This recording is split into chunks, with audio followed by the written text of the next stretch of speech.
প্রথমে আপনাদেরকে আমরা জানিয়ে রাখি, এবার বিজেপিতেই মানুষ ভরসা রাখতে চলেছে আগামী দিন, একেবারে স্পষ্টভাবে জানিয়ে দিয়েছেন বিরোধী দলনেতা শুভেন্দু অধিকারী।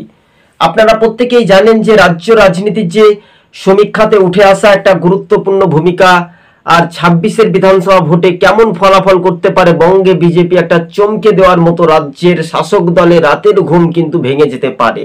হ্যাঁ, এটা একটা বাস্তবে আপনারা স্ক্রিনের সাথে দেখতে পাচ্ছেন বিরোধী দলনেতা শুভেন্দু অধিকারী এবং কার্যত মণ্ডল নেতা এবং কার্যকর্তারা সরাসরি কিন্তু তারা ঝাঁপিয়ে 26-এর প্রস্তুতি নিয়ে বাংলাতে একটা ফের শাসক দলকে টেক্কা দিতে চলেছে।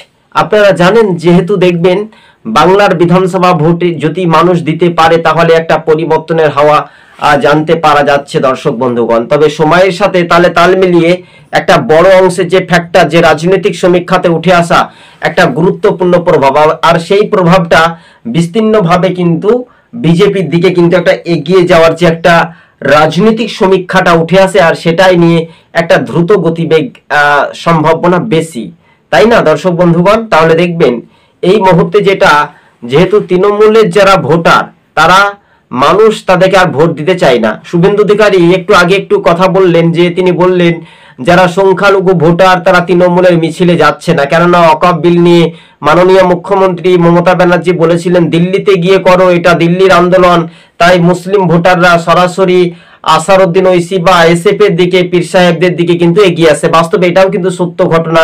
তাই রাজনৈতিক মহলে সেই সমীক্ষাটা উঠে আসায়, একটা ব্যাপকভাবে রাজনৈতিক সমীক্ষাতে উঠে আসায় তৃণমূলের কিন্তু রাতের ঘুম ভেঙে যেতে পারে। তাই বহু ভোটার বুঝতে পেরেছে আর তৃণমূলকে ভোট দিয়ে ক্ষমতায় আনানো যাবে না। এবার বিজেপি 26-এই ফুটবে পদ্মফুল, বাংলা ছাড়তে হবে কি তৃণমূল?